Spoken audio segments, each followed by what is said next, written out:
Allison, the email that you sent out earlier with that form attached, is that? Three of those. Just Okay, just live on YouTube now. some suggested Well, form if to you use use two forms, analyze? two were the forms that the financial planning policy says should be completed for each capital, for each budget request for capital things. And the third one was a decision tree flow chart. Is it an existing form or a suggested? I have to get my binder. The policy, but I believe recommends the forms be completed. You're live on YouTube. All right, folks, we see that we have quorum, so I will call this committee of the whole meeting for Tuesday, October 3rd, 2023 to order. And start in a good way by acknowledging with gratitude that we live and work on the traditional unceded territory of the Squamish Nation. These people have been stewards of these lands and waters surrounding them. I will look to the corporate officer for any late items on the agenda today. Seeing none, I'll look to council for a motion to adopt the agenda. Moved by Councillor Getty, seconded by Councillor Fast. All in favor, raise your hand and say aye. Aye. And that carries unanimously. Moving on to item 3, staff reports. We'll jump right in it. We have our Chief Financial Officer with financial reports.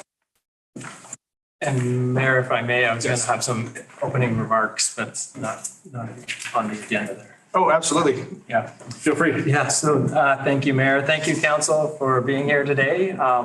Just wanted to provide a little bit of context of the intent of the meeting today and how it fits into the larger budget process. And so essentially today is an opportunity for each department to bring forward some of the capital or all of their capital initiatives that they have been tracking and deem a priority to be advanced either in next year or in years beyond, looking to about a 5-year horizon. And the idea today is to really just give you an opportunity to see this very long list of initiatives and to ask questions and to raise concerns perhaps. And but we won't have enough time to dig into the details of each individual project. And so we do want to be conscious of time and get through each department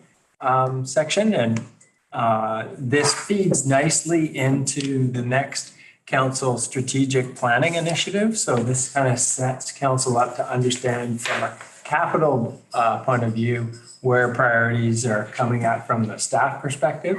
And that'll help council with their strategic discussions about the out years. And then it also feeds into the broader budget process, which we haven't finalized what the schedule looks like for the budget process, but that will be coming soon. And so there will be an opportunity to talk about these individual projects in more detail through that budget process as well. And so, some of the projects that are on here may not be fully fleshed out. It's just at the perhaps conceptual stage or idea stage.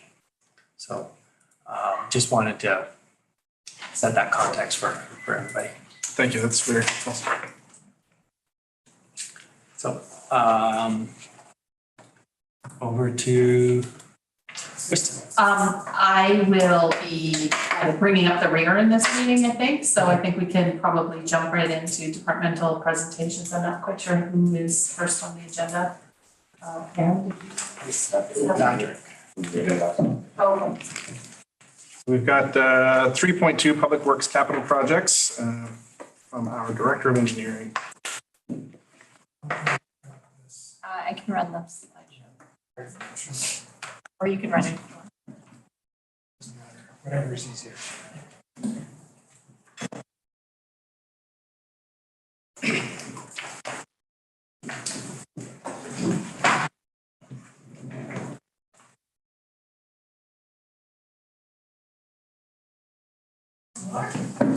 Oh, good. Thanks.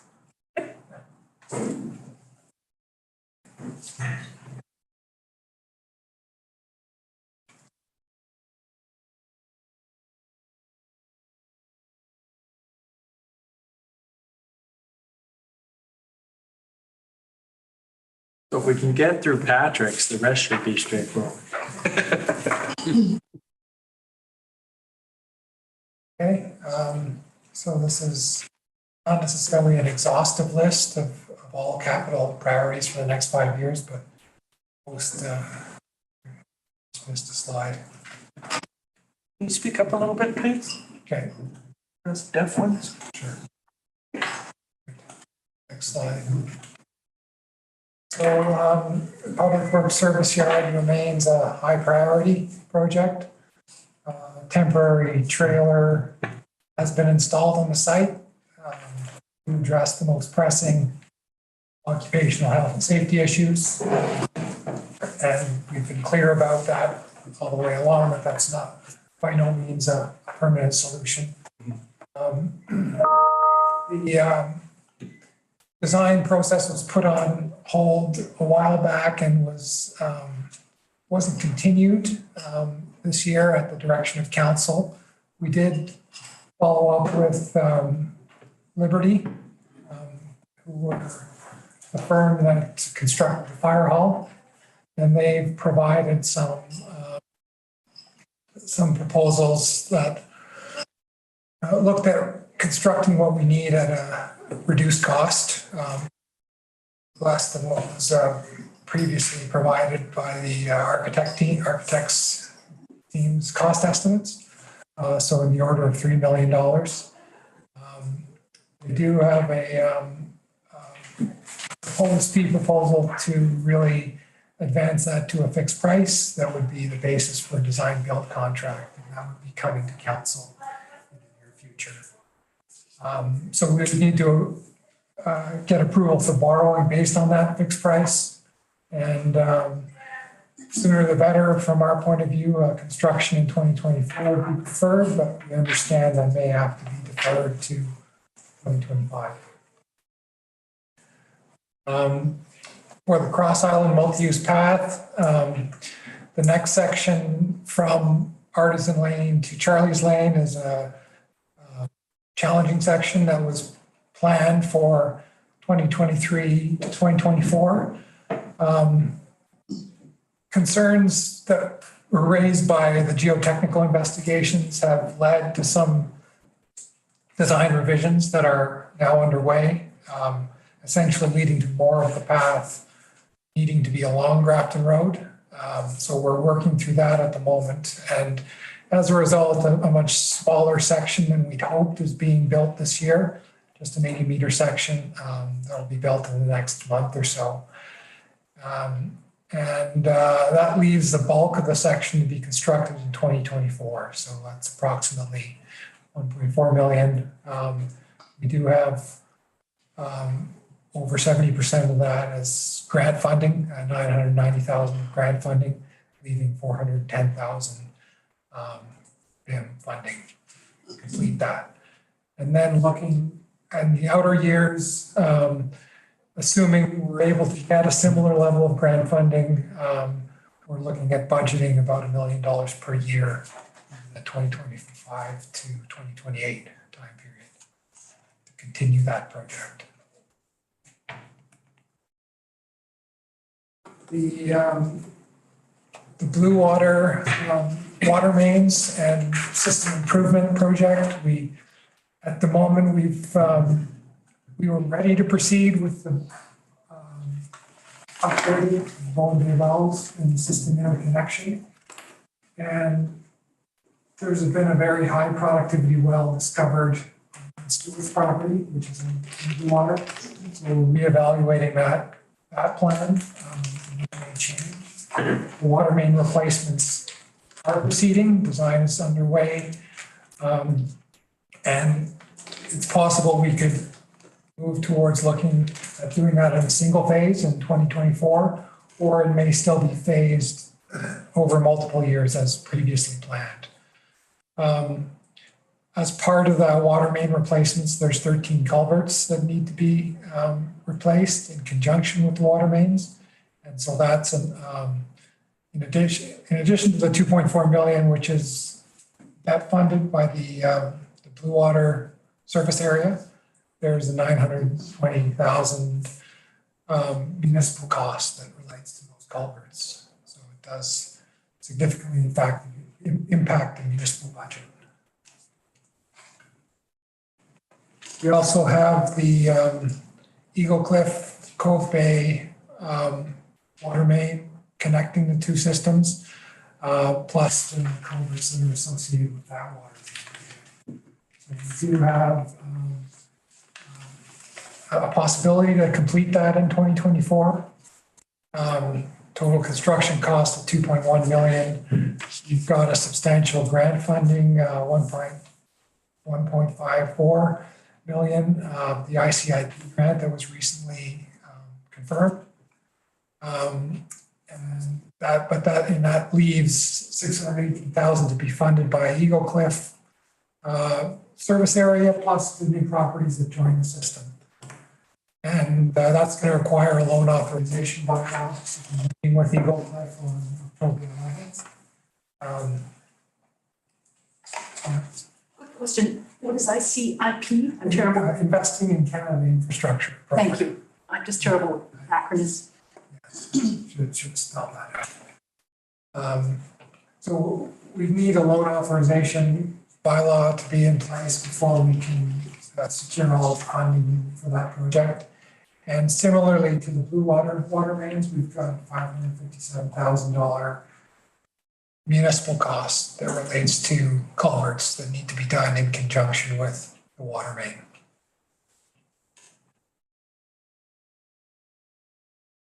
We also have some issues with the wastewater outfall. We've had 3 failures of the outfall pipe that had to be repaired this past summer. Most recently, the outfall pipe had to be cut. It was twisted and to the point, beyond the point of repair, and had to be cut and truncated about 2/3 of the way to the outfall location. So we're not currently in compliance with our discharge permit. It's not discharging where the permit, it's permitted to. There's close to $1 million of cost, estimated cost. The preliminary design for a new outfall was completed as part of the preliminary design for the wastewater treatment plant upgrades in 2022. And that's looking at an outfall that's sized for future effluent flows, accommodating future growth. So that's going to need a loan authorization bylaw. It's a big loan for a relatively small service area, the sewer service area. And that's something that we have to advance as a priority project. We don't really have much option. There's also out there is the phase 2 wastewater treatment plant upgrades. Got approximately $6 million cost that we don't currently have a funding plan or timing for, but it's remains on the list. In terms of equipment required, we currently don't have any suitable equipment for maintaining, sweeping and plowing the multi-use path, which we've got currently about 1.3 kilometers of, and as mentioned previously, we're planning to build more each year. There is a piece of equipment that works very well for that purpose. And it's also useful for a number of other functions, including hydrovac capabilities and pressure washer. That would be about $300,000. We still would like to purchase a small excavator. It would be about $150,000 to expand the scope of work that public works staff can undertake.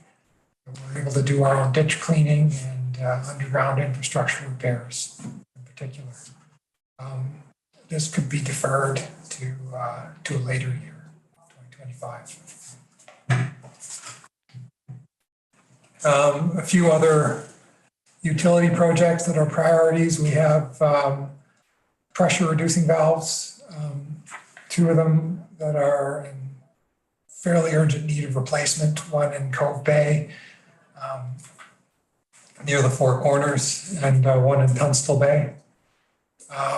We've got a lot of asbestos in the water main in the Cove Bay system still. Is that what the AC stands for? Yeah, that's right. So we would hope to replace a portion of that along Miller Road in 2024. There's also a shallow section of water main in Tunstall Bay that has been has failed a couple times over the past 2 years, and it's shallow and poorly bedded. So it's a section we would like to replace. And as part of the connection of Eagle Cliff to the Cove Bay water system, we need to decommission that Eagle Cliff reservoir and dam. And that could be a 2025 project after the system connection is complete. And I think that's all I had on this list for today. Is there any questions? We can address those. Councillor Morse? The equipment one, I really often wonder why we have that little black strip along the edge of the multi-use path. And the only thing I can think of is to keep people from straying off the path. But in town, they're painted green and things like that. So if we didn't have that strip, then the Bobcat could plow that path. And the Bobcat's got a sweeper on it. Yeah. And with that strip there, when people come out onto the road from a driveway or something, or some other access, or they're riding down the road, they can't get onto the path because they can't get over the strip, that black strip. So why don't we just remove that black strip and paint a reflected white line and reasons. One is to create an actual physical barrier between the bikes and pedestrians and non-motorized vehicles and vehicles. The other is to keep gravel and debris off the path as much as possible. We did have a section there that was without the curb barrier for a period of time, and we did see in very short order, it was almost, the amount of debris that gets pushed off of the road into the path makes it almost unrideable. So there's really two reasons for. so why do we have so much debris that ends up on the main road that causes a problem? It's vehicles bring debris with them, trucks, and even just normal cars. It's something that you see with all roads. You've got vehicle tires bring sand, gravel. I don't think it's as much of a problem in an urban environment. Okay. Well, maybe we need to pave some more of the gravel roads. Okay, and then all the culvert replacements. Are any of the culverts, you're only replacing old and damaged culverts in the water, when you're doing the water main works? Like there's a brand new culvert on Windjammer, I think, where we had the big failure before, that's not being replaced. No. And are there any, I guess, I think we missed some. There was a slide on culverts there, wasn't there? We missed that.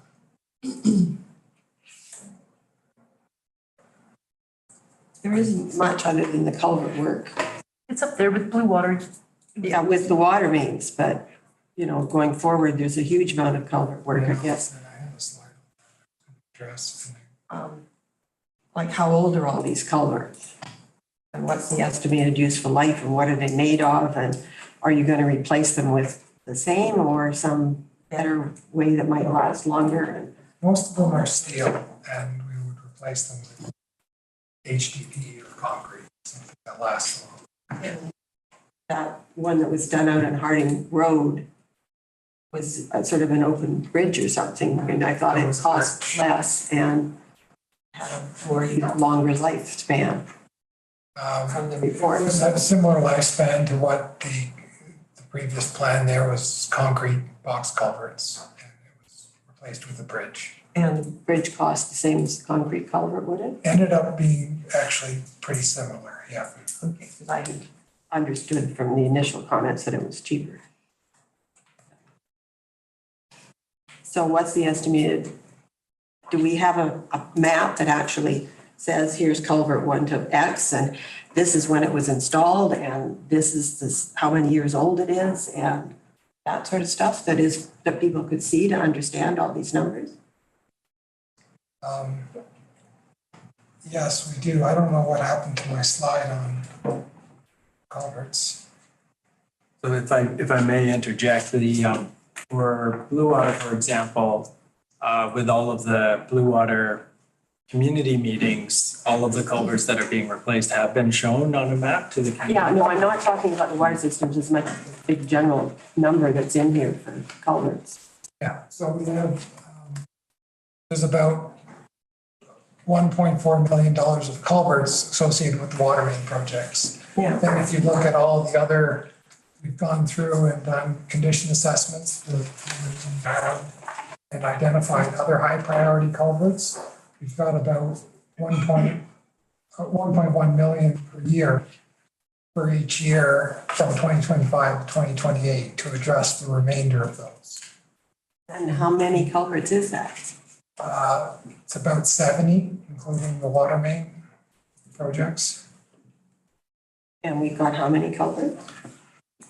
We've got about 350 total.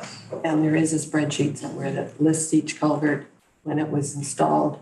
Yeah. How old it is, what it is, and that's available to look at. Yes.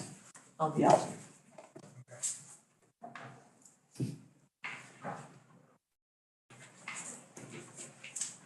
Thank you, Councilor Morse. Yeah, I'm still in the total state of shock, let's just put it that way. Councilor Gideon? I guess mine is a related question. We talked before about trying to do an asset inventory and and then have some sort of replacement planning around that. And I believe there was some talk in terms of hiring another person in your department to as a clerk to maybe help with some of that. Is that moving forward? I think that information would be very helpful. Yeah, and one of the other slides I had, which didn't make it in here somehow, was related to our roads. And we've got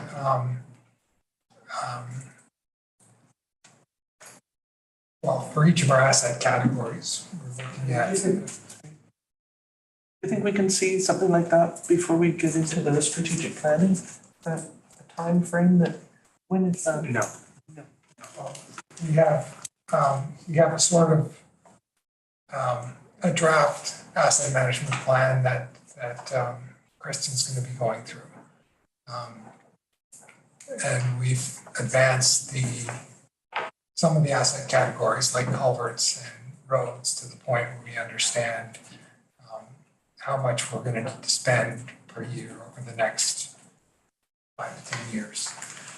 Some of the numbers that are on your slides in the presentation seem different from some of the numbers that are on this sheet that I believe Kristen set up. So I don't want to go through all the little details, but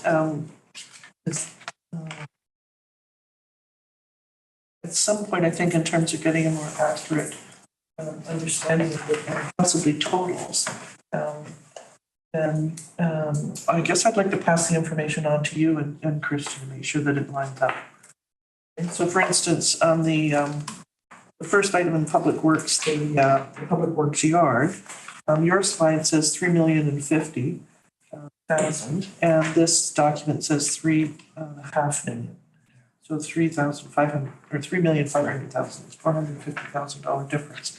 So, and I'm just very, very quickly going through and I've scribbled a whole lot on this form just in terms of those numbers. So, before we get into strategic planning, if we can figure out correlate those numbers. Heads up. Yeah, that's the three 3,050,000 is a preliminary number we've got at this point, so it's not a fixed price at the, yeah. So we would include some contingency. And if I may, regarding the question around the new hire to support the team and development of the asset management strategy, so that position was filled this summer and is really starting to create that space for the rest of the team, particularly our utilities and public works coordinators, to be able to free up some of their workload to then focus more on the asset management strategy with the PSD. So that is, these things don't happen as quickly as we might like them to, but it's, especially when you've a fairly small team with lots of competing priorities, so. Improve the time and how I'm next in line to run this committee. Sorry, what is that? I'm just mindful of the time. Councillor Getty would like to move on. Any further questions for Mr. Graham here? Thank you. Moving on to item 3.3, Fire Department Capital Projects, our Fire Chief Aaron Henry.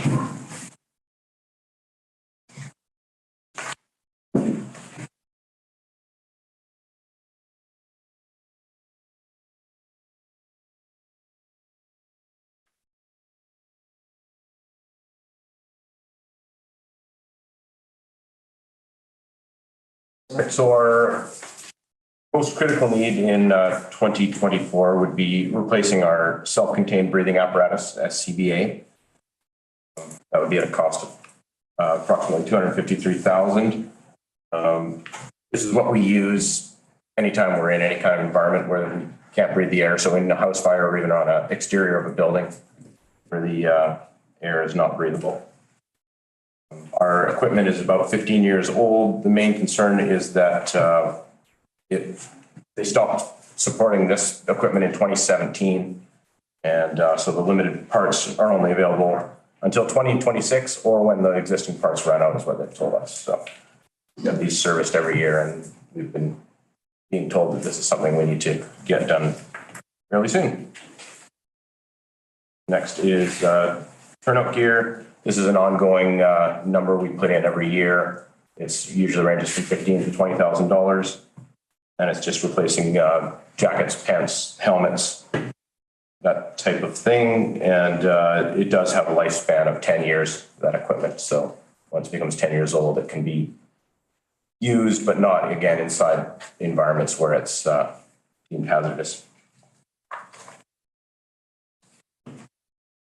Next is our vintage truck shelter.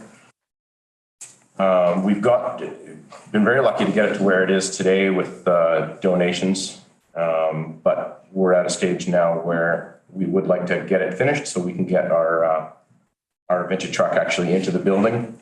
And we estimate that costs $15,000 to finish that. And just to note that the truck that's there is not the vintage truck. That's right. Yeah, that's not. It's just. It is a vintage truck, but it's not the vintage So truck. where is it gonna go? That truck. The one that's there now? The truck that's in the picture there now is just going to actually be disposed of when we receive our new truck. Yeah, the vintage truck we don't want to put in there until the building is completed. Yes. Councillor Bass? Two quick questions. The self-contained breathing apparatus, is that something you would use in wildfires as well? Typically, no. It's not. We just don't do that, and most fire Not yet. departments don't. Not yet. Yeah, it may come to that. Absolutely, yeah. I just have the reading about wildfires and the impacts. Okay, thank you. And then the second one is, what would be the improvements that would you're looking at for the shelter? We would like to enclose the shelter, fully put a garage door on it, nothing fancy, but we want to be able to make sure that the truck is secure in the building. So it'll be some windows on one side so that people can stand there and look at it. And Thank you. we would like to, we'd like to complete paving around the fire hall building. The problem we run into is snow clearing in the winter. Obviously, it's pretty important to have the vehicles be able to get in and out. And it was just difficult to clear the snow over the winter with the gravel. We ended up with piles of gravel and things all over the place. And yeah, so it became a bit of an issue. We could also look at, that's to pave the entire area. We could look at a smaller number to maybe pave some more critical areas is one thing I was thinking about. Next. Yes. Along in with that. Sure. So when you plow the gravel, I guess the gravel just gets all messed up and Essentially, that's the problem. and then you've got to go and spread it around again Spread it and around. everything else, so it's. Okay. And, okay, I had another question, but I can't, you haven't got to that one yet. So this is certainly not a critical request by any means, but we did look into the costs of adding solar onto our building. We got one estimate done, and that's what I'm quoting in here, is basically a system that would bring the building to net zero electricity usage. It would pay for itself in 12 years. The system is designed to last at least 30 years. So it'd be a internal rate of return of 9%, which is pretty good for a system like that. So that's something that we think would be worth doing. And then looking further out into the future, things that we would like to see, but we haven't costed out yet, would be adding rainwater catchment to Fire Hall 1 and adding heat pumps to the apparatus bay of Fire Hall 1 as well. It's currently heated by propane. We'd like to look at moving that to heat pumps. So for that one and the solar panels, I think there was, something came out from the feds the end of last week, and I think there's a new grant program. And I was also wondering about the Green Municipal Fund. So I think they're good projects, but there may be grant money in order to do them, so. Possibly, yeah. The Green Municipal Fund, I can't speak to. I'm not familiar with that one. The one that came from the feds, I was looking into that, and it seems to be only eligible for tax-paying entities.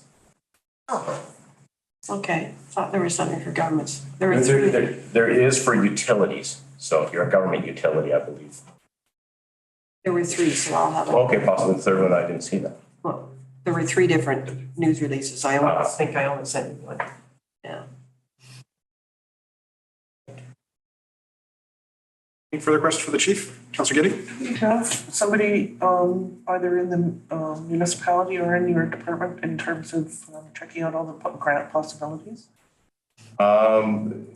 We do. We have, Tess, the EPC, does a lot of work with grants, and she may be able to look into that further with her very limited time. And the your slide says 15,000 for upgrades to the vintage truck shelter, and this sheet says 10,000. So I've got that noted. Yeah, did Kristen knock you back or what? I think I had a meeting with Kristen earlier once I was able to get down to actually some final pricing, some of the numbers came up a little bit higher. And the 420,000 that's down here for engine 32 replacement, that basically is already it's been budgeted and it's not any new money, right? We're currently saving 150,000 each year for 3 years, so that when it comes time to pay the bill in 2025, we'll have it. And if you were, the slides that you've given, if you were going to prioritize the different items that are here for fire and emergency, is that basically the order that you would? That's correct. So where does the communications equipment fall?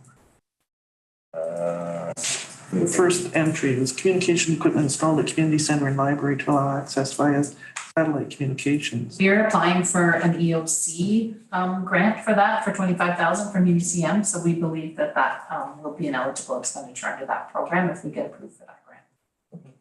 Thank you.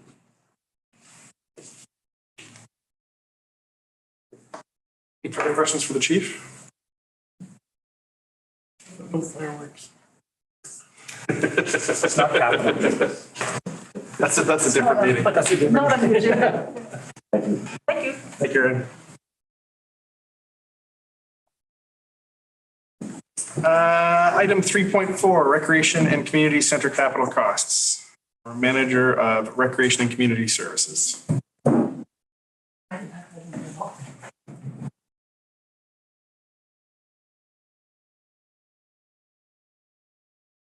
So the first few that I'd like to speak about are all associated with the community center. So this one is about the IT system. So currently we use ActiveNet for registration within the recreation department. So we'll need to expand that and create new or get new modules to the software in order to expand the capacity for room rentals, for example. So we need to scale up. And is that a one-time cost or an annual cost? It'll be one-time setup, and then ActiveNet takes their 6% from every transaction. Okay. 6% when you sign up, 6% when you withdraw. Per transaction? Per transaction. So It's like cloud service. that includes, Shifts the CapEx, the operating expenditures. it And then the includes the, 7% for credit cards? no, that includes the credit card fee. Thank you. Okay. So as you probably remember, outfitting the community kitchen within the center was one of the elements that we had to push to phase 2 with the construction. So this is a rough cost to look at that space and how we can get that fitted out. And I think one of the decisions to be made is, would we want to look at, can that be made into commercial kitchen as opposed to, it's not currently designed as a commercial kitchen, but it may be a community need that is council believes is imperative. It's quite small, honestly. It's Yeah, it's not the kind of kitchen where you would be doing mass production of anything. It's more like a stuff or pre-made food. it's a reheat. Reheat. Yeah. Right. Councilor Getty? Did the place get plumbed and Yes. electric outlet for? Yes. Oh, good, okay. And is there space around it if you wanted to have coolers, for instance? Yes. Yes? Yeah, like if we can find the budget, we'll get coolers and stoves and things like that. But we pulled it from the budget for a cost saving measure. So My it's understanding it's is all that- kitted, ready Yeah. to go. Okay, that was my question early on in terms of making sure it was available for catering for weddings and things like that. So you need the coolers and the heating it up and storing things and, not necessarily prepping everything there, but, okay, good. Okay. It's not on this list. I've included it within the community center allocation for furniture and fixtures one time. Okay. So in my mind, it was in there. I don't quite know what else is in there, but I do know that we should probably be prepared to have some money to pay for other things that we just aren't really on our radar at this point. I don't know. Councilor Morse? Much as I really want to see that kind of stuff in there, if it's pre-wired and pre-plumbed, so the plumbing just needs to, the fixtures need to go in and the wiring's there for stoves and the fittings and things. You've got 250,000 March is coming from reserve funds. I thought we had spent all the reserve funds for the community rec center, from the recreation reserve funds on the community center. So where's that 250? I'm supposing it will have to come from accumulated surplus. So that's not a reserve, in my mind, that's working capital. Okay. And accumulated surplus is rather low at this point. I guess I'm looking at all of these as nice to haves, but not health and safety issues. And if people want to donate money so we can do that, that's good. And I know there is a group on the island who wants to see that sort of ability of commercial kitchen in there, but at this point, yeah, be nice to have, but not health and safety. It's not a necessity. Yeah, I think what we've been thinking about in the back of our minds is that at the very least, we may want to see, like even picking up like a used Use stove. stove and cooler, something where you can actually keep some stuff if you're having an event. And then perhaps in outer years, upgrading to higher end appliances. Or once we get closer to actual opening, we'll have a very clearer picture on the actual budget shortfall that we're facing and what we might need to actually kit it out to the level we really want it at. Right. My understanding is that for catering use, the commercial kitchen would be required for food prepared on site, but for catering use, it would be okay if food is brought in from off site and prepared in another kitchen. Is that correct? Correct. But the other kitchen, the kitchenette that's in the back, it doesn't have a range for that. There's no heating or anything. So caterers they do have the ability to bring their own cooling and food warming devices. And that's currently what they would have to rely on if we don't outfit this with anything. Okay. Councillor Fest? Yeah, I'm just going to make a comment. Something the CAO said there about using used equipment. To me, that's part of the circular economy, and that's part of the way forward is to reduce waste. And if something's still useful, I think that's good. None of this needs to be brand new. But I don't want to have the council discussion now. It was just because there were a few other comments earlier. So Right. just to reinforce that one, and then I'll take questions from staff. Thank you. Right, Okay, next one. moving on. The next one is about that back courtyard, which is a really usable, beautiful, programmable space. But I think in order to do that effectively, we will need some things out there like shade sails or some sort of shading capacity and tables and, potentially heat lamps, as I wrote. So, for example, summer camp, it's an easy thing to imagine summer camp being out there, but they do need some shade and somewhere to put things down. How about old boat or sails from sailboats? You still need the structure to hold it, right? Your shade sails are, absolutely, we can get creative, 100%, but $5,000 here. we're using hooks and old sails. Hooks in the wall. Yeah. Similar to the bike barn that's down by the ferry and the fire truck shelter that was built.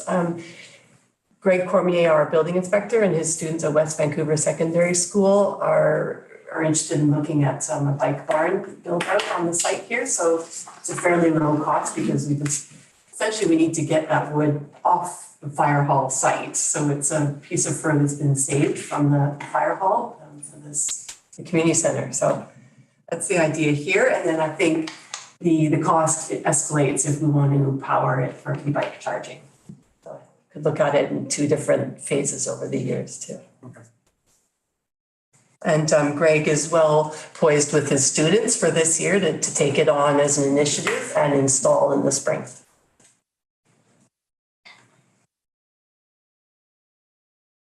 As we move out of the children's center, the Bowen Children's Center, that is where the youth center is currently. It shares space with Family Place down below. So we've been discussing the idea of transitioning into that space above the library and creating a dedicated space for the youth. But that would involve some renovations to that space to make it a cozy, fun space for the kids to come in after school and go up and do their homework or have their Friday night drop-ins and special programming. We truly have a space that is their own, which they haven't had in many years. Sharing with toddlers isn't really the ideal mix. Yeah. So, but this would rely on, this is all incumbent on the water, the utilities staff having a place to move their offices to the new water treatment plant first.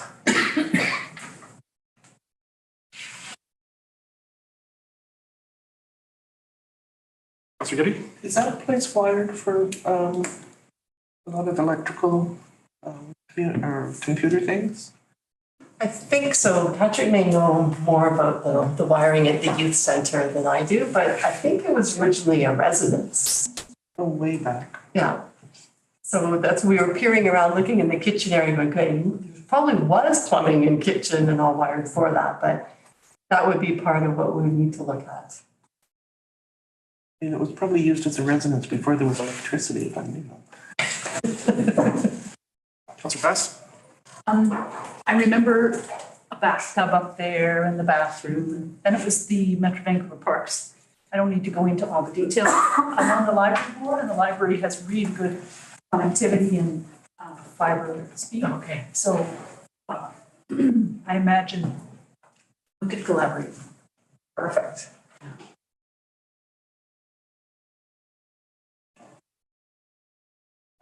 So the municipality has a long-standing history of working with the school on the island to create spaces for broad use by the community. And the tennis court is an example of that. But if anybody's been there, even up to a week after it's rained, you'll notice just how appalling the drainage or lack thereof is. So it's becoming, it's still usable, but it's not ideal. It's a difficult space to use for tennis or any other purpose right now. So it does need some renovation. Unfortunately, I don't think it's going to be a matter of just resurfacing the court, because I think we're going to find significant drainage challenges underneath. So that site, that part of the site drains across the turf field, across the grass field, and into our wastewater management strategy at the community center site. That's the only way where it can go. Well, gravitationally, that's the way that it flows. The school is very interested in partnering on this as well and creating a multi-use games area that can be much more useful to them and broaden the capacity of use beyond tennis and stuff. Counselor Fast? Do we still have a joint use agreement with the school? So there's policy around that? Mm-hmm. Yeah, because I know we've done it before. Absolutely. So, okay, thank you.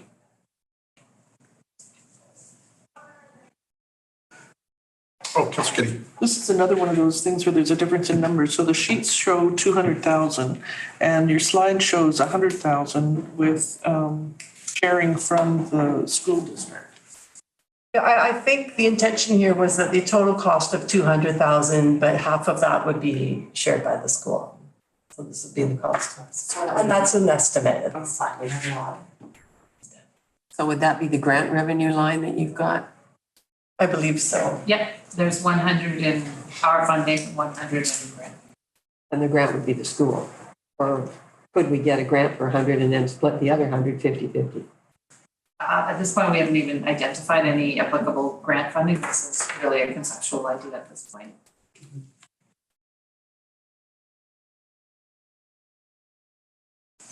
But they do like the idea. The school does, and I imagine there are funding sources out there. It's just everything that we've applied for recently, we're finding it's challenging. There's a lot of demand out there for funds, and a lot of our, we don't necessarily meet all the criteria with the grant funders. Further questions? Counselor Fast? Just a quick one, since you brought it up. What are the criteria that we don't meet? We often it comes down to populations at risk or in need. So we're not necessarily identified as the highest need population. Thank you.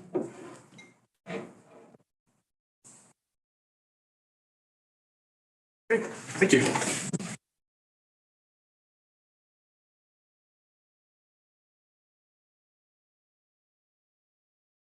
To Parks and Environment Capital Projects with our Manager of Parks, Environment and Parks Plan.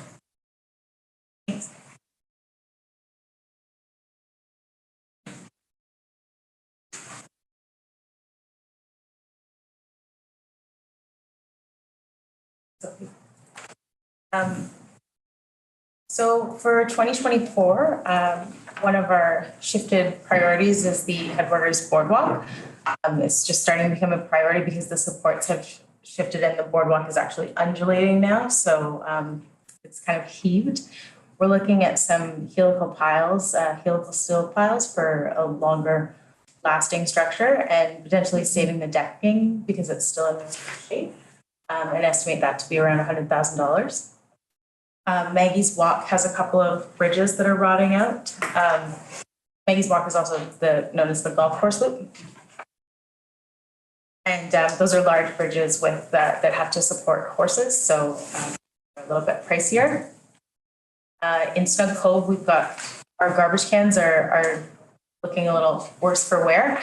And there's just not enough room in them for recycling or otherwise. A lot of our recycling ends up in the regular garbage.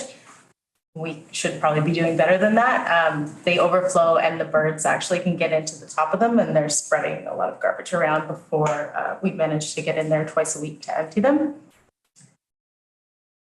So we've estimated 19,000 for that. Those are the Metro Park style garbage cans. They have a lot bigger capacity and it's consistent with the look of a lot of the garbages around here. And they're just a lot more functional, but they are pricey.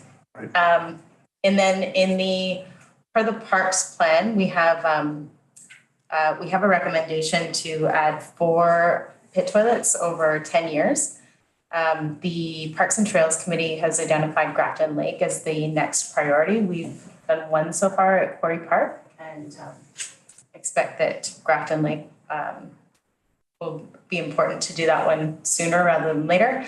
And we have asked for a budget for another pit toilet coming up in the next 5 years. We haven't identified the location for that one yet.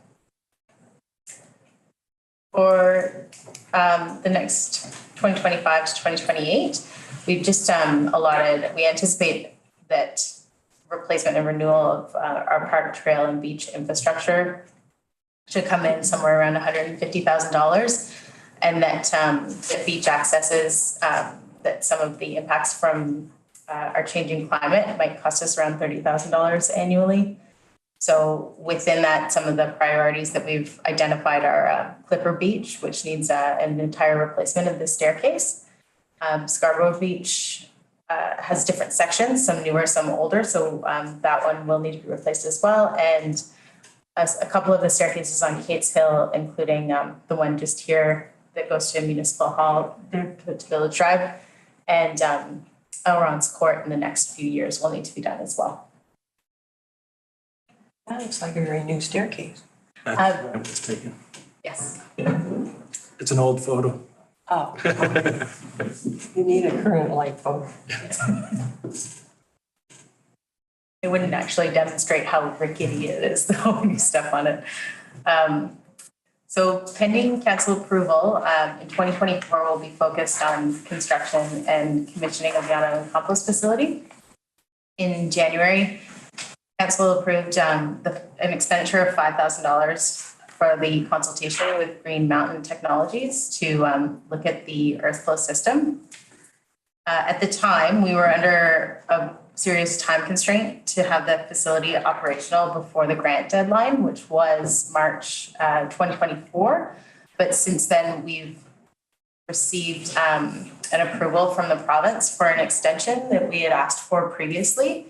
So we have an additional year to construct the facility now and have to be operational by March 31st, 2025. So the extra time has been really ideal for us because we needed that time to work with Bone Waste and with Green Mountain to ensure that the facility was going to fit in with the current operations at Bird, not just in terms of the space, but just with the workflow on the site. The design work is nearing completion and we hope to be presenting to council before the end of the year. The capital budget for this project has been fluctuating somewhat as we work out how much space we need to develop and which auxiliary equipment we might need. But given that the GMT system is so much cheaper than the system we had originally budgeted for, any cost increases that are associated with inflation or the fact that, we started planning this in 2019, we don't expect that the budget will exceed the the budget was around 1.5 million. We don't expect it to exceed that. And then in terms of budgeting, so we have the 1.019 million in the grant and $100,000 from the Knick-Knack Nook and 200,000 around from the Climate Action Program, the local government climate action program. So those are some of the sources identified for that project. Any questions?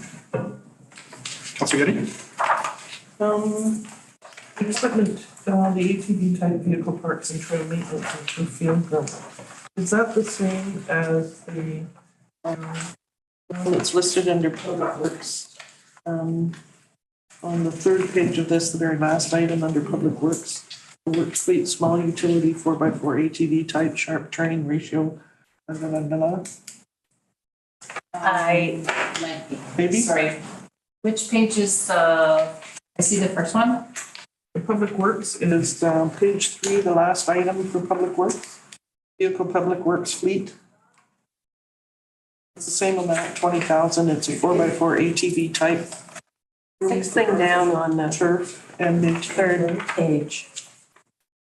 That's for efficient chip, and then, and then. maybe, okay. We can check that. When you add up all of the park and trail maintenance and rehabilitation, they've all been listed separately here in terms of different places. And they're divided out in terms of the year that they're probably going to be repaired. Do you have a total in terms of all of the that needs to be done? Like all of the work in the future for all of the infrastructure or just for the 5 years? Because for each year for the next 5 years, we've estimated about 150,000. Like, for example, that place for the boats, that's sort of, does that happen like every 3 years? About 10,000 in total, but 2 years of 5. The playscape mulch, so that is a safety improvement for the playscape that was built before the actual play structures that are there now. Refilling of mulch would probably just be captured in the operational budget, I think. Okay, so that's life cycle maintenance. So it's in here in the capital budget. So that one is a capital improvement because there is no mulch there right now. But it's two amounts of 5,000 in separate years. Oh, it should just be one. So you want 10,000 all in year one? Just $5,000 one time for the safety improvements. But it does require ongoing refilling every couple of years as it ramps down, so. Yeah. But if you're saying this 5,000 should be in operations, yeah, we can move it to operations. So it should be 10,000 with 5,000 in operations every. It should be 5,000 initially and 5,000 in operations ongoing. Yeah, that's what I was getting at. The same with I would have that same comment with respect to the, I think, turnout gear for the fire department. Just the size of it, the size of the annual expenditure of 20,000. It does meet the requirements for capitalization, so we do need to put it in the capital budget. Maybe we need to change the requirement. Whether we fund it from capital or we fund it from operations is a different question, but it would be classified as capital. And that's, each turnout gear suit costs $20,000? No, but we buy them all at once typically, so when we buy things as a large chunk item like that, we would capitalize that expenditure of 20. Well, I could argue that you capitalize each suit and therefore they're below the 5,000 threshold, you don't have to capitalize them. Good to have it in front of us as council. Councilor Frost? My question is about shoreline maintenance. So I'm looking on these sheets, third last sheet. It's got 30,000 per year. Shoreline remediation. Is that regarding the climate impacts we've been seeing? Yes. Okay. And I really think this is great to try and capture these so that we can keep track of them. And I don't know how to do, the best that staff can do to identify which costs are climate related. And I know it's tricky, but that's great. And, my question is, that 30,000 per year, why is that in capital? Is that because you're receiving chunks of gravel or? Well, I think it's more just a Engineering and general- construction? Well, it's a general one. What we're seeing is that, severe winter storms are doing a large amount of damage, and it's more than we can capture with our operational budget, so. Thank you. Okay, great, thanks. I'm just happy to have it recorded somewhere, that's great. I wanted to make sure I was understanding. So this is to do with all the beaches accesses. And the narrative says an estimate of 30,000 is needed per year, starting next year. Is next year 2024? Because we've only got it slotted in years 2, 3, 4, and 5. But if it's an annual thing, does it need to go into year 6, and should it be also in year 1? Yes, potentially. I think we just, our asks for 2024 were already above the 180 mark, so I think we just left it out for that year. Okay. And I haven't got it in front of me, but I recall we had an updated financial position report. And the amount budgeted for sales and maintenance and improvements, the parts their budget hadn't been spent. They just completed a significant amount of work at Tunstall Bay anywhere in September, so you probably wouldn't have seen that report yet. And any other one? So King Edward Bay was one of our larger expenditures, and I've just been on the phone with the contractor today, and he should be starting next week, or the week after for that project. And then I'm looking at the CRC Seawalk maintained structure. That's the wooden part that goes around the rock. I guess at some point, I think we're going to have to look at that and say, okay, I know at the time it was considered to be, it's going to be an ongoing maintenance issue and costly. So to me, the question is, do we want to keep that? And how much is it going to, 50,000 isn't very much, No, given the length of the structure and where it's sort of hanging off the side of a cliff. I estimated $50,000 there. I think that it would be around 150 to replace the entire thing, but I think that a lot of that structure is probably in good shape. It has really strong steel supports, and pending, maybe a geotechnical review, that most of that wouldn't need to be replaced in the next 5 years, but more like in the next 10 to 15 potentially. Yeah, I guess I'm just thinking there's no point in putting what I call good money after bad if the whole thing's really questionable. So I would agree that I think that it's important to get a geotechnical review of that before we start sinking much money into it, just to see what it would be overall. thank you. Any further questions or comments? Okay. Can I ask to have this sheet sent to me in Excel, so I don't have to get my calculator out to put in all the subtotals I would like to see in it? Yeah. Thank you.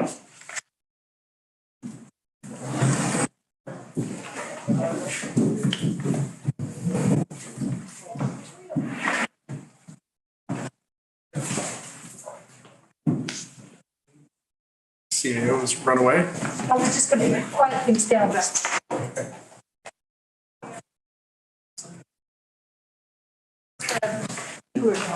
Okay.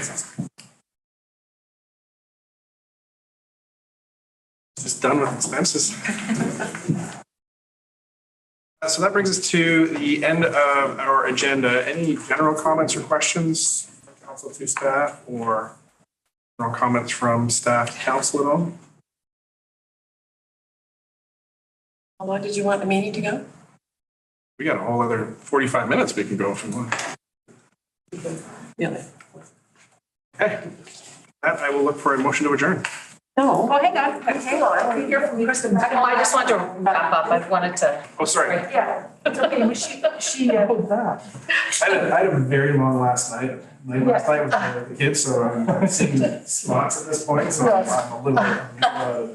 I'll be quick. No problem.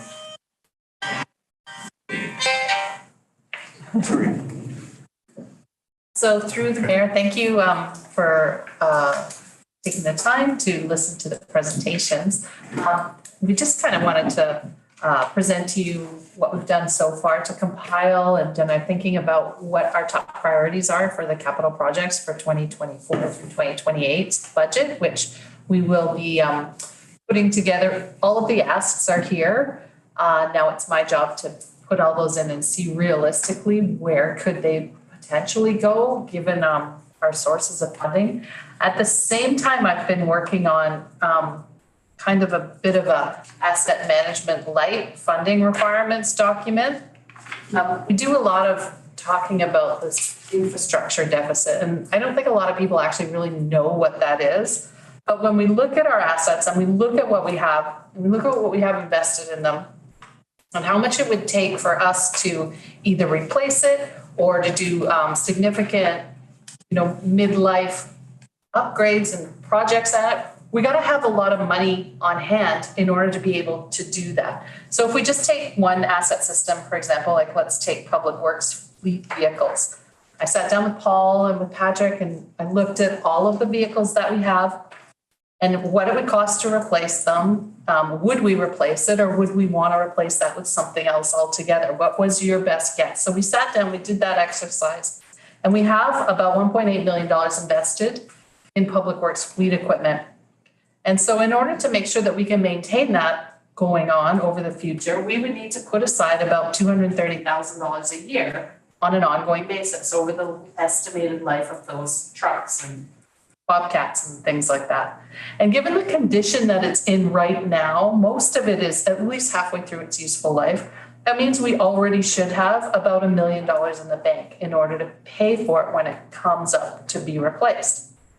And what we actually have in the bank specifically dedicated to equipment reserve, $100,000.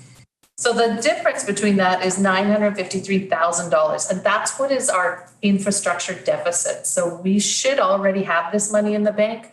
We don't, and we know that we're going to have to come up with $953,000 within the next 5 years to replace what's out there and what's really aging. So then I said, okay, well, if we wanted to try and catch that up, and we tried to catch it up over, say, a period of 8 years, we'd want to put away another $120,000 a year for 8 years, and at the same time maintaining our annual catch-up contribution. So that means we should be putting away about $350,000 a year to maintain our fleet of equipment. Those are snow plows, the tractor, all the Public Works pickup trucks, all of those kinds of things.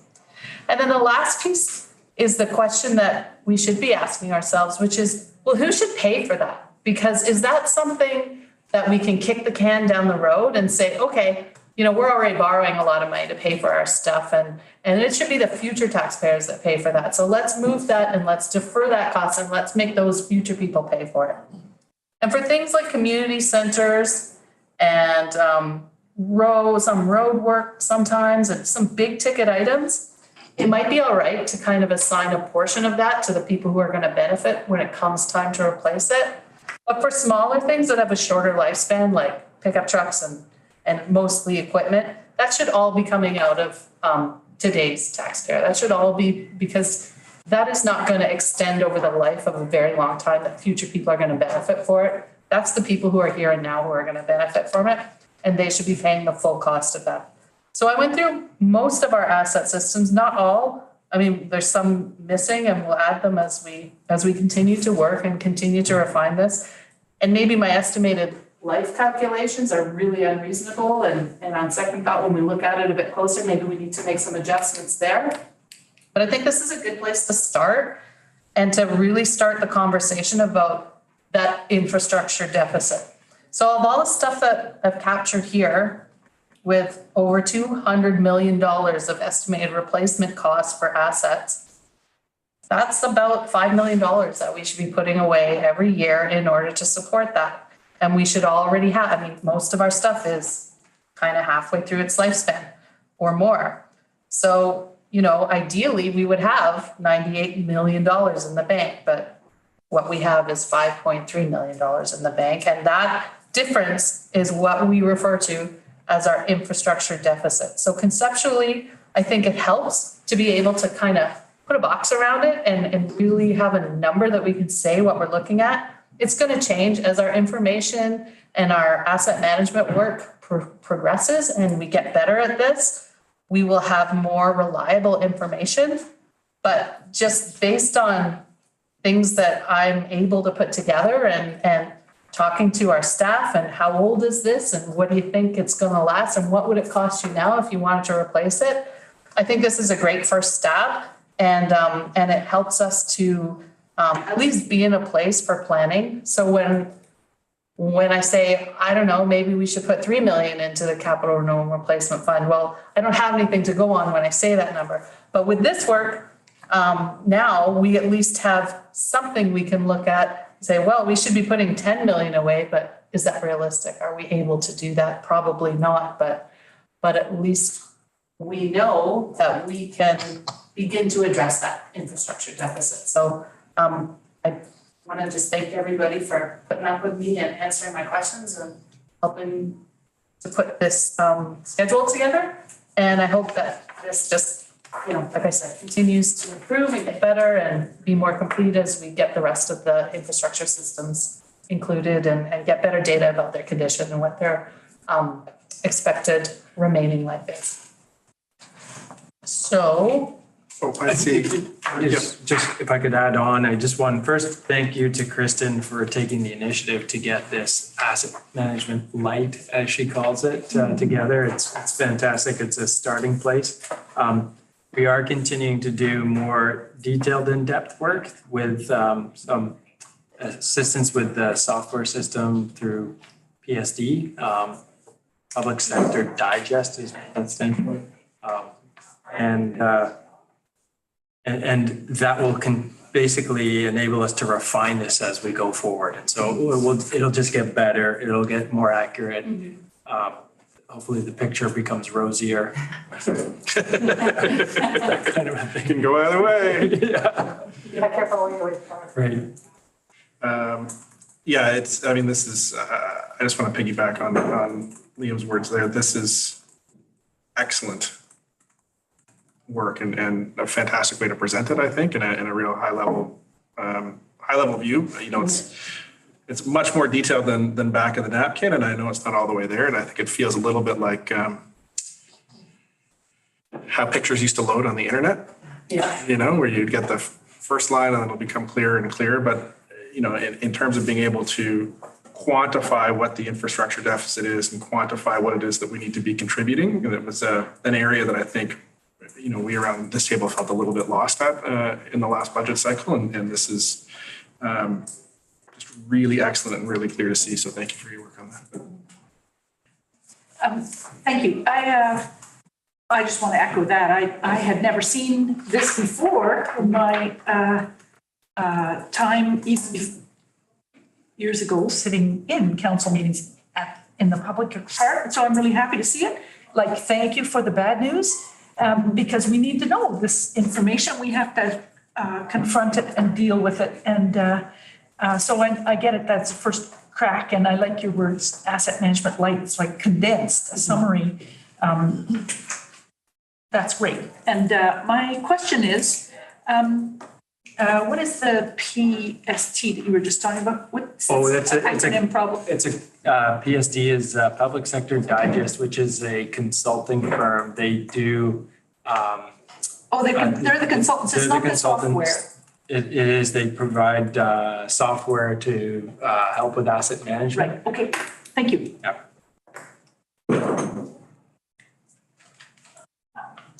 Councilor Getty? The $98 million number is terrifying. And especially when you look at the $3 million beside it, in terms of what we should be putting aside and what we are able to put aside. So it's I think, well, coming to the realization that the 98 million is probably unattainable in terms of property taxes on the residents of Bowen Island, then I think we need to really put our minds to how else are we possibly going to make that number, right? So that's whatever the discussions were in terms of the original agreement when we became a municipality and sorting that out, and what of any of this we can figure out how to maximize grants and donations and I guess the other thing that the community center doesn't have an age range on here in terms of if we are going to come up with X number of dollars to start a replacement or maintenance and upgrades. What's the timeline on lifespan of that building? For that building, I used 50 years. And then that 50-year lifespan, and that kind of is in line with engineering estimates that say typical lifestyle costs range anywhere from kind of 1.5% to 2.5% of the capital cost of a building.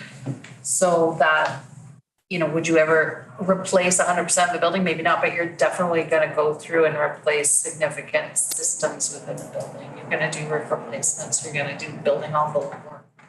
And all of those things, especially when you're talking about future dollars, this is today's dollars. When you're talking future dollars, there's that inflation factor that has to be considered too. So it becomes pretty staggering and overwhelming pretty quickly. No, it is staggering, but it's good to know in terms of just the reality. So it's nice to know that we've got $206 million worth of assets, but it's scary to think that they're all deteriorating. We had a cut and dried back in 2008, I think it was. We did a diagram. At that point, we figured we had $21 million worth of assets. So increased tremendously. Couple of questions with the philosophy behind what we need to put away. So the 374 you arrived at on a 50-year for the community center, and so you're looking at this annual replacement contribution off on the right, the fourth column from the end of $5 million. Yeah, or five. Yeah, not. Anyhow, but I guess with the buildings, do we need to save for actual replacement cost? Or because buildings can last for a long time, longer than the 50 years, but there's major, improvement work needing to be done. I'm thinking about if we ever had to actually replace the whole building, it would probably be because of it having burnt down or something like that. Yep. So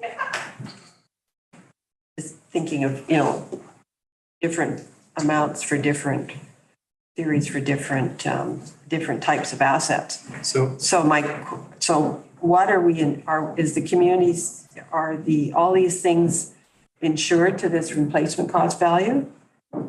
We review our insurance needs every year, so. In terms of structure replacements for things like community centers, generally it is a full replacement value that you look for in your capital renewal and replacement fund, because you're not likely going to renovate that building and still be able to provide those services. And so more often than not, you may repurpose that building, but before you do that, you're often building a new facility and then renovating that old facility to maintain services.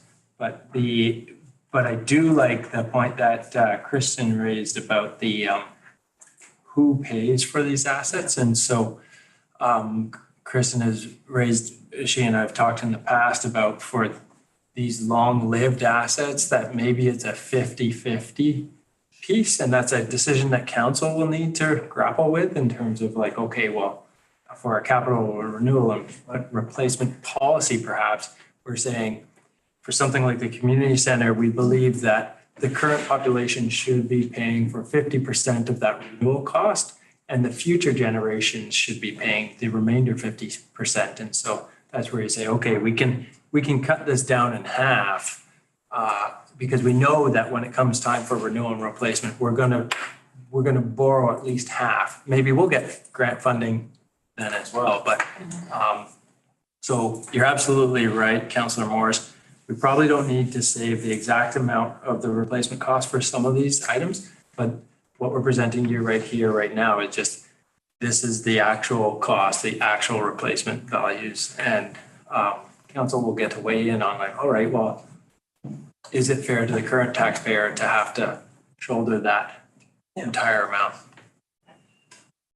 Used, and that's partly on the basis of user pay. Yes. Now, there's the other side is you could just say the amortization.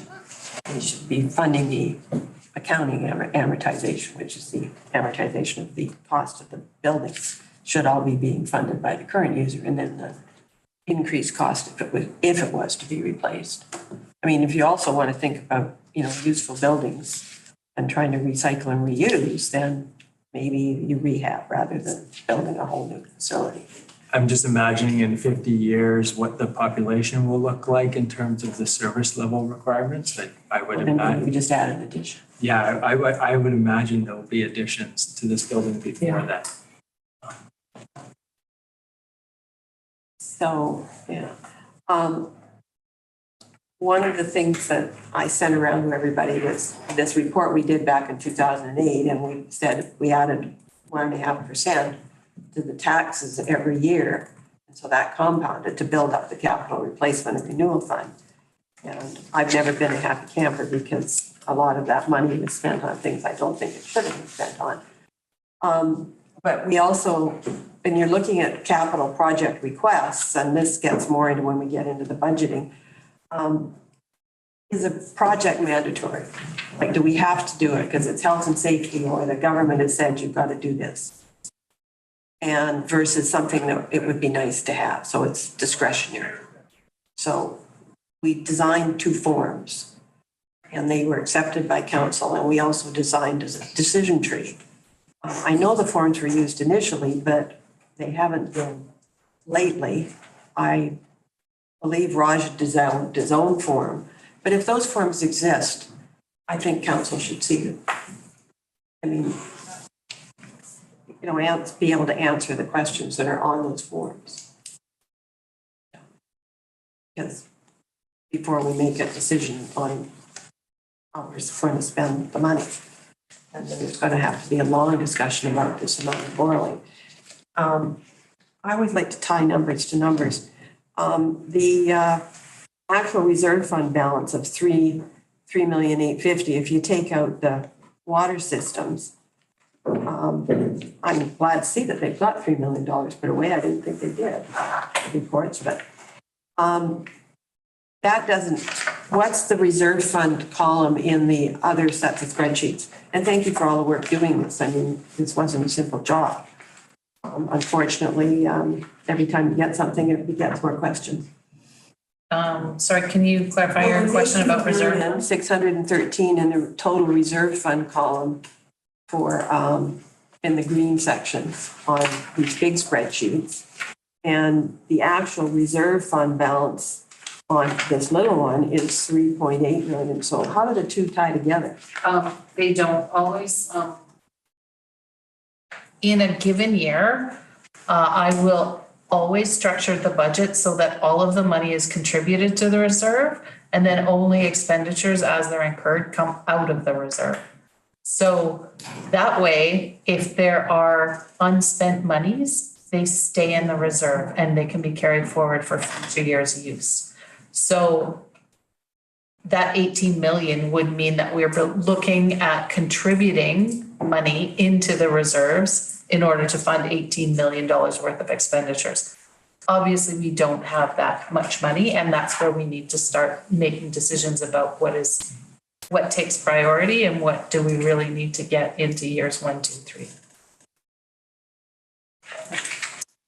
But I mean, ideally, there would be grant funding, there would be some external source of developer contribution or some external source of funding, but at the end of the day, if there's nothing and it needs to be done, it's gonna fall on current taxpayers to find the money through taxes contributed to reserves and then funded through that reserve. So we don't have, so I mean, it's the green section of the big spreadsheets. Just look. Yeah, no, that hasn't been aligned with what we actually have. Yeah. It's impossible for us to put all of those asks into the budget. They're what might be in a, hopefully would be in a reserve fund over the next 5 years, contributions or. Savings, or maybe it comes off and we decide that we really can't do that because there's no reasonable expectation that we could fund it.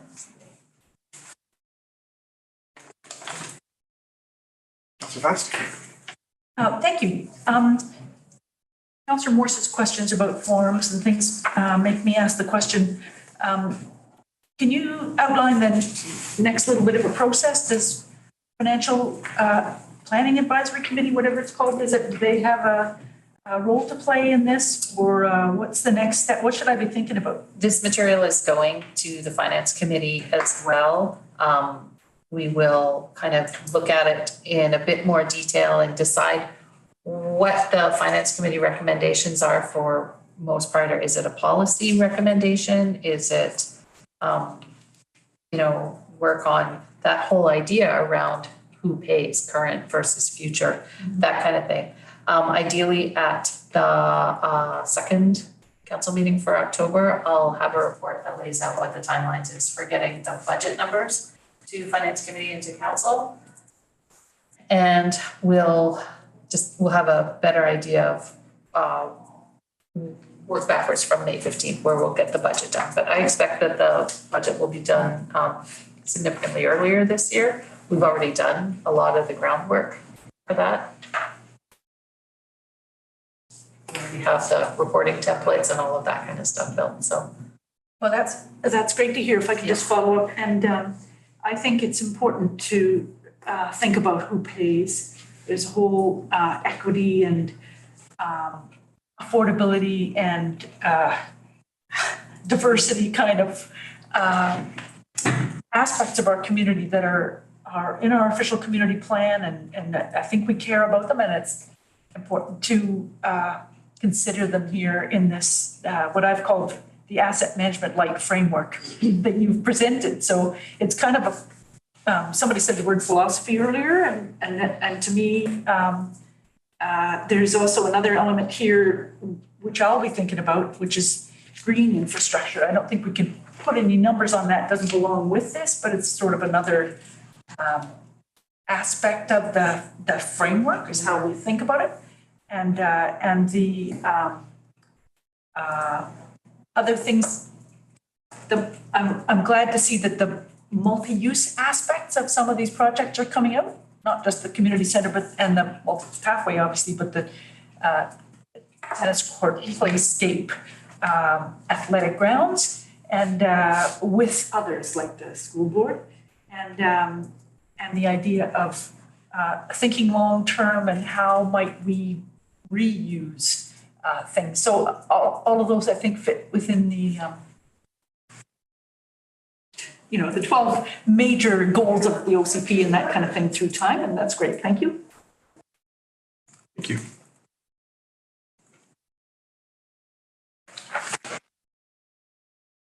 Further questions or comments?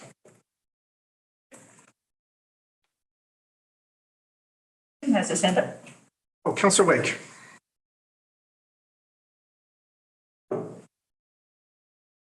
Can't hear you. Thanks. Oh.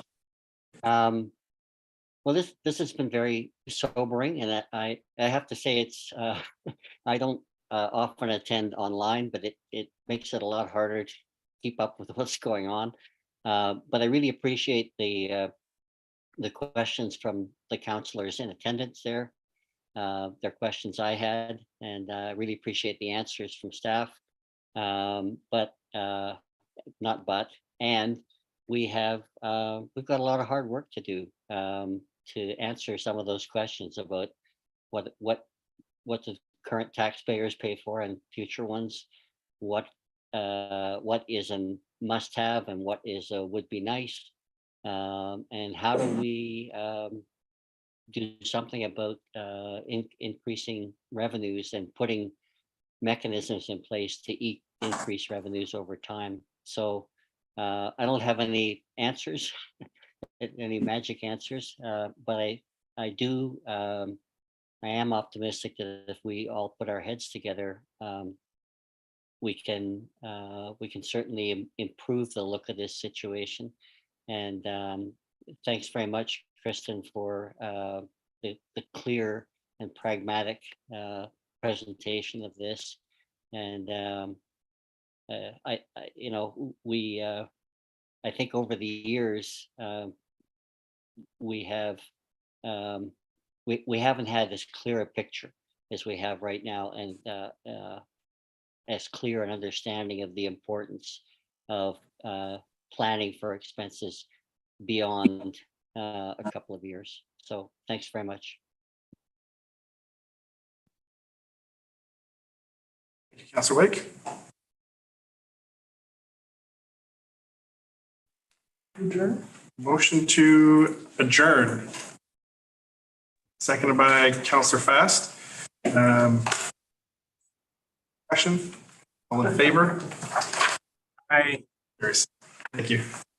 Thank you, Councillor Saunders. Wait.